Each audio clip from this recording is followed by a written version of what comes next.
మావోయిస్టులు అయితే కాల్పుల విరమణకు ప్రకటించారు.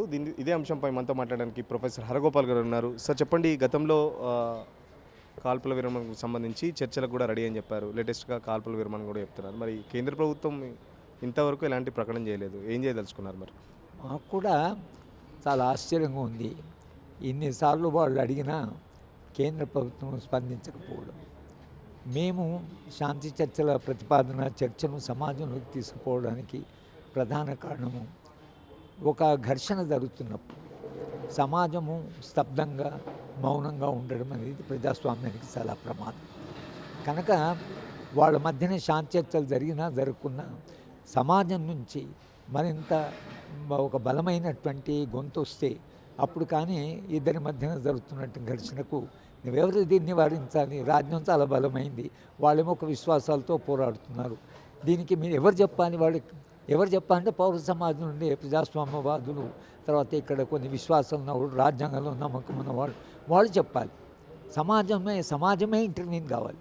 సమాజము దీంట్లో ఏమాత్రము ప్రేమ వాళ్ళు కలిగించుకోకపోతే, ఏమాత్రమైనటువంటి ఇంట్రెస్ట్ తీసుకోకపోతే అది చాలా ప్రమాదం. కనుక శాంతి చర్చల కమిటీ ఢిల్లీలో ప్రయత్నం చేసాం, చేయనివ్వలేదు. ప్రభుత్వం దాని మీద విరుచుకపడింది కనుక చేయనివ్వడానికి ఇప్పుడు శాంతి చర్చ కూడా చేయడానికి, దీన్ని మాట్లాడడానికి కూడా వాళ్ళు అభ్యంతరాలు చెప్తున్నటువంటి ఒక పరిస్థితి వచ్చింది. కనుక శాంతి చర్చల కమిటీ దాదాపు ఏర్పడి 6 నెలలు అవుతుంది. 6 నెలల నుంచి శాంతి చర్చల కమిటీ ఏ విధమైన అడుగులు వేసింది? అంటే ప్రభుత్వ పెద్దలను కలిసే ప్రయత్నం చేసిందా? ఎలాంటి అంటే మేము పత్రికా ముఖంగానే ప్రకటన చేస్తున్నాము.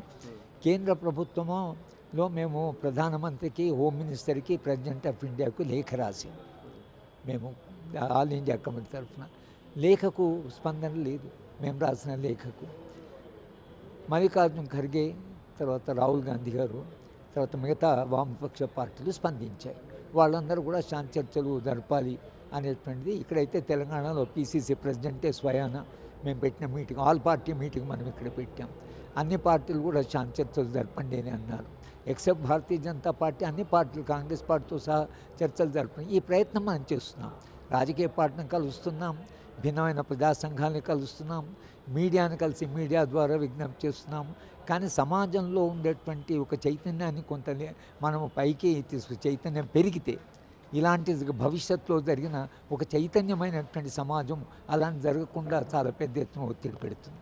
ఎందుకు కేంద్ర ప్రభుత్వం ఇంత లైట్ తీసుకుంటుంది? మావోయిస్టుని ఖచ్చితంగా ఏర్పరిస్తాం 2028 లోపు, ఒక్క మావోయిస్టు కూడా అంటే మావోయిస్టు రహిత దేశంగా చేయాలని ఎందుకు బీజేపీ అంత బలంగా కోరుకుంటుంది? అసలు దానికి కార్పొరేట్ శక్తి, కార్పొరేటు ఇంట్రెస్ట్ ఏవైతుందో, కార్పొరేట్ ప్రయోజనాలు, ఇది ప్రపంచవ్యాప్తంగా లాటిన్ అమెరికాలో, ఆఫ్రికాలో కార్పొరేటు ప్రయోజనాలు కొరకని దేశాన్ని విధ్వంసం చేసినటువంటి ఘటనలు ఉన్నాయి. అమెరికా వాళ్ళు చేసినటువంటి దుర్మార్గం చాలా దుర్మార్గం చేశారు ప్రపంచం. దేని కొరకు? ఖనిజాల కొరకు. ఇవాళ ఛత్తీస్గఢ్లో వాళ్ళ విషాదం, ఆదివాసుల విషాదం ఏంటంటే వాళ్ళు విపరీతమైన సంపద మీద వాళ్ళు అక్కడ ఇల్లు కట్టుకొని ఉన్నారు. ఆ సంపద వీళ్ళు కావాలి, ఆ మనిషి గురించి పట్టింపు లేదు.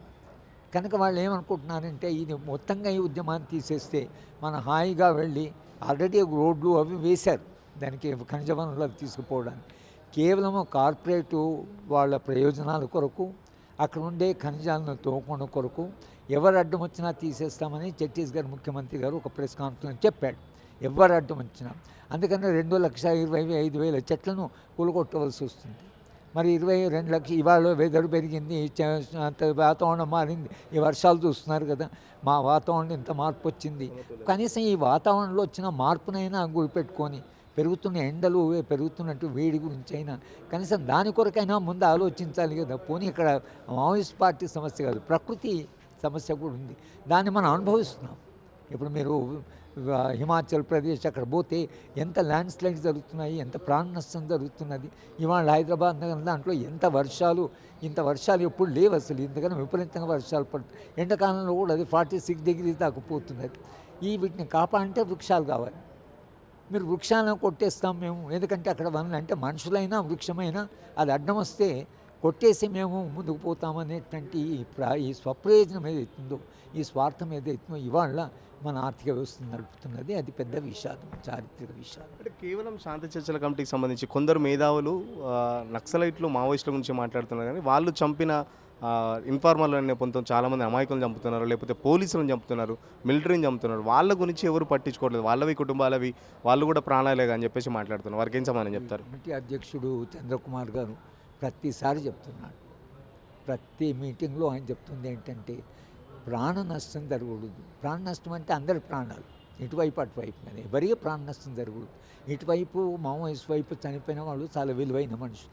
అలాగే రాజ్యం నుంచి పోరాడటం వాళ్ళకేం వైరుధ్యం లేదు, పోలీస్ వాళ్ళకి వీళ్ళతో వైరుధ్యం ఏం లేదు. డైరెక్ట్ వైరుధ్యం వానికి ఏం కారణం ఉంటుంది? అటు చనిపోతున్న వాళ్ళేమో పోలీసులు ఉద్యమం కొరకు, అంటే ఉద్యోగం కొరకు వచ్చినటువంటి పోలీసులు. అందుకని గద్దర్ రాశాడు, మీరు మావారులోనే మావారు మీరు అదే పొట్ట కొడుకు పోలీసు అయ్యేవారు. కనుక వాళ్ళు కేవలం తమ ఉద్యోగం కొరకు, దాని కొరకని రాజ్యం ఇచ్చినటువంటి ఆదేశాలను పాటిస్తున్నారు. కానీ వాళ్ళు చనిపోవడం అనేది ఏదైతుందో, నిజంగా వాళ్ళ కుటుంబాలకి ఆ ప్రాణ నష్టం జరగడం అవుతుందో, అది మనం మనుషులుగా ఏ మనిషి చనిపోయినా దానికి మనం తప్పకుండా స్పందించకపోతే మనలో మానవత్వంలో ఎక్కడో లోపం ఉన్నట్టు. కనుక ఏదైనా ప్రాణ నష్టం జరిగినప్పుడు తప్పకుండా దానికి స్పందించాలి. అలా జరగకూడదు. ఒక మహిళను చంపి రోడ్డు మీద ఇస్తాం, మేమందరం స్పందించాం. అరే అలా చేయవలసింది కాదు కదా, ఒక పార్టీ అట్లా ఒక మనిషిని చేయకూడదు కదా.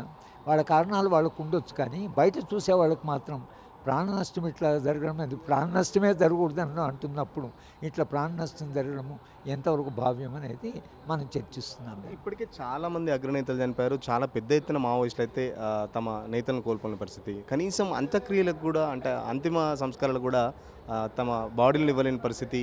ఎందుకు ఇంత బీజేపీ మావోయిస్టుల మీద ఇంత కక్ష మెచ్చుకోవడానికి కారణం ఏంటి అసలు? ఏం లేదులేండి, వాళ్ళకు భావజాల పరంగా ఈ వామపక్ష పార్టీల మీద వాళ్ళు 100 ఏళ్ళ నుంచి వాళ్ళ రాజకీయాల్లో వామపక్ష పార్టీలు అంటే వాళ్ళకు వైరుధ్యము, అది భావజాల పరంగానే వైరుధ్యం. వాళ్ళ అధికారులు ఉన్నారు, బలమైన రాజ్యము. కనుక వాళ్ళకు ఒక రకంగా ఇది ఐడియాలజికల్ బ్యాటిల్ వాళ్ళకి. రెండవది కార్పొరేట్ ఇంట్రెస్ట్. ఈ రెండు కలిసినందుకు వాళ్ళు ఏ పరిస్థితులైనా ఈ ఉద్యమాన్ని తీసివేయాలనుకుంటున్నారు. కానీ ఎవరు ప్రయత్నం చేసినా, ఎంత ప్రయత్నం చేసినా, ఎన్ని అప్పీల్ చేసినా, వాళ్ళు మావోయిస్ట్ పార్టీ ఎన్నిసార్లు ప్రకటన చేసినా దానికి ముందుకు రాకపోవడానికి కారణం ఒకటి భావజాలము, రెండవది కార్పొరేట్ ప్రయోజనాలు. ఈ రెండిటి వలన ఇవాళ కేంద్ర ప్రభుత్వం స్పందించలేదు. గతంలోనే స్టేట్మెంట్ చేశారు కేంద్ర శాఖ సహాయ మంత్రి బండి సంజయ్, వాళ్ళతో చర్చలు జరిపే సమస్య లేదు, ఆయుధాలు పట్టుకున్న వాళ్ళతో చర్చలు ఏంటి అసలు అని చెప్పేసి గతంలోనే స్టేట్మెంట్ ఇచ్చారు. మరి ఇప్పుడు వీళ్ళేమో కాల్పుల విరమణ ప్రకటించారు. ఇప్పటికైనా కేంద్ర ప్రభుత్వం దిగొచ్చి చర్చలు ఏమైనా చేస్తాయన్న నమ్మకం మీకుందా? దీని తర్వాత ఎలా ఉండబోతుంది కార్యాచరణకు సంబంధించి మీకు? చర్చలు జరపరా అనేటువంటిది మనము ఆ డిబేట్లో పడిపోతే మనం ఇక డిబేట్ ఏం చేయలేము. చర్చలు జరుగుతాయనే విశ్వాసంతో, ప్రజల ఒత్తిడి ద్వారా కేంద్ర ప్రభుత్వం దిగి వస్తుందని, అలాగే మావోయిస్ట్ పార్టీ ఎలాగో శాంతి చర్చలు అన్నారు కాబట్టి జరుగుతాయనే విశ్వాసంతోనే ప్రయత్నం జరుగుతుంది. జరగవు అని అన్నారు అనుకోండి, జరగకపోతే సమాజంలోకి వెళ్ళి సమాజం ఆలోచించాలి, ఎందుకు శాంతి చర్చలు జరగలేదు, వాళ్ళు ప్రకటించిన వీళ్ళు ఎందుకు ముందుకు రాలేదు అనే చర్చ సమాజంలో జరిగితే, రేపు ఇలాంటి సంఘర్షణ భవిష్యత్తులో జరిగితే మనము చరిత్రకు అందించవలసిన ఒక వారసత్వం ఉంటుంది. పోయిన తరము ఘర్షణ జరిగితే సమాజం స్పందించింది, సమాజం ఆ చర్చను సమాజంలోకి తీసుకెళ్ళారు. ప్రజాస్వామ్యవాదులు సైలెంట్గా లేరు అనేది కూడా ఒకటి ఉండాలి. లేకపోతే అంతను సైలెంట్గా కూడా చంపుకుంటున్నారు అనుకోండి, ఇక మనందరము స్పెక్టేటర్స్ లాగా ఆ ప్రాణ నష్టాన్ని చూస్తూ ఉండడమా, లేక నోరు విప్పి మాట్లాడమా? ఈ నోరు విప్పి మాట్లాడాలి అనేటువంటి దాంట్లో ఫలితం ఏముంటుంది అనే క్వశ్చన్ కాదు, మాట్లాడమే ఒక ప్రాసెస్. ఫైనల్గా చెప్పండి, లేఖకు సంబంధించి కూడా చాలా అనుమానాలు వ్యక్తం చేస్తున్నారు. ప్లస్ మావోయిస్టు పార్టీలకు కూడా చీలికలు వచ్చినాయి, కొందరేమో పోరాటం చేస్తామని, కొందరేమో కాంప్రమైజ్ అవుదామని చెప్పేసి కూడా అంటున్నారు. దానికి సంబంధించి ఏమైనా సమాచారం ఉందా మీకు? ఈ సమస్యలు మీడియా సూచించే సమస్యలు చాలా ఉంటాయి. మీడియా తాను నిర్వహించవలసిన పాత్ర, నిజానికి మీడియా ఏం చేయాలి, శాంతి చర్చలకు పూర్తి మద్దతు ఇవ్వాలి. మీడియా నిష్పక్షపాతమైన మీడియా అయితే శాంతి చర్చ జరగాలి, ప్రాణ నష్టం జరగకూడదు అనేది మీడియా స్టాండ్ కావాలి. కానీ మీడియా కొంత సెన్సేషనలిజం ఉంటే కాస్త పత్రికలు ఎక్కువ చదువుతారు, మీడియాని ఎక్కువ చూస్తారు అనే దాంట్లో అవి జరిగినవా లేదా, అక్కడ నిజంగా అసలు చీలికలు వచ్చినాయా లేదా, ఈ చీలికల దాన్ని మీకు సమాచారం ఎక్కడి నుంచి వచ్చింది, అది విశ్వసనీయమైన సమాచారమా అనే వెరిఫికేషన్ కూడా ఇవాళ ఒక స్థానం లేకుండా పోవడం వలన మీడియాలో వచ్చిన వార్తలన్నీ ఎవరు నమ్మడం లేదు.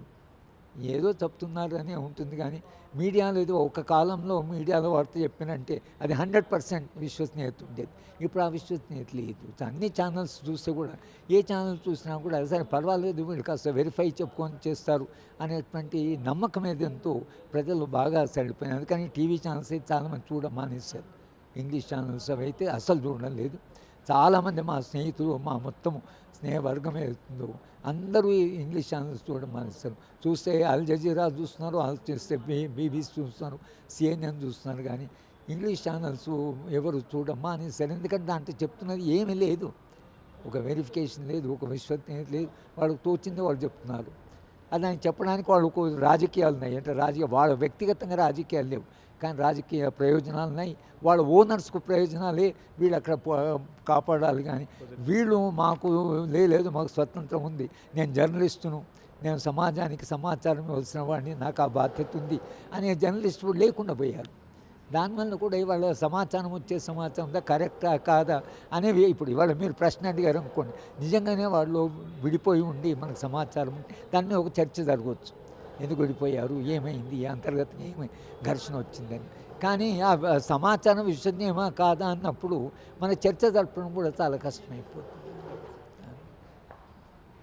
మొదటి నుంచి బీజేపీ భావజాలం వామపక్షాల భావజాలానికి చాలా డిఫరెంట్గా ఉంది కాబట్టి కేవలం ఆ భావజాలం ఒకటైతే ప్లస్ కార్పొరేట్ శక్తులకు బీజేపీ అండగా నిలుస్తుంది కాబట్టి ఈ మావోయిస్టుల మీద ఈ చర్యకైతే బీజేపీ ప్రభుత్వం కొనసాగిస్తుందని చెప్పేసి హరగోపాల్ సార్ చెప్తున్న పరిస్థితి. మరోపక్కన మావోయిస్టుల లేఖకు సంబంధించి, మరోపక్కన మావోయిస్టుల చీలికకు సంబంధించి కూడా ఏదైతే వార్తలు వస్తున్నాయో అది కేవలం మీడియా సృష్టి మాత్రమే. నిజంగా ఒకవేళ అక్కడ జరిగి ఉంటే అది ఖచ్చితంగా బయటకు వస్తుంది త్వరలోనే. కానీ ఇలాంటి తప్పుడు ప్రచారాలు చేసే మీడియాలు ఎక్కువ అవుతున్నాయి కాబట్టి మీడియాను రాను ప్రజలు నమ్మే పరిస్థితులు లేరని చెప్పేసి ప్రొఫెసర్ హరగోపాల్ చెప్తున్న పరిస్థితి. మీడియా జర్నలిస్ట్ హజార్తో తొలి వెలుగు కోసం సురేష్. అసలైన తొలి వెలుగు. ఫాలో వాట్సాప్ @తొలి వెలుగు అఫీషియల్.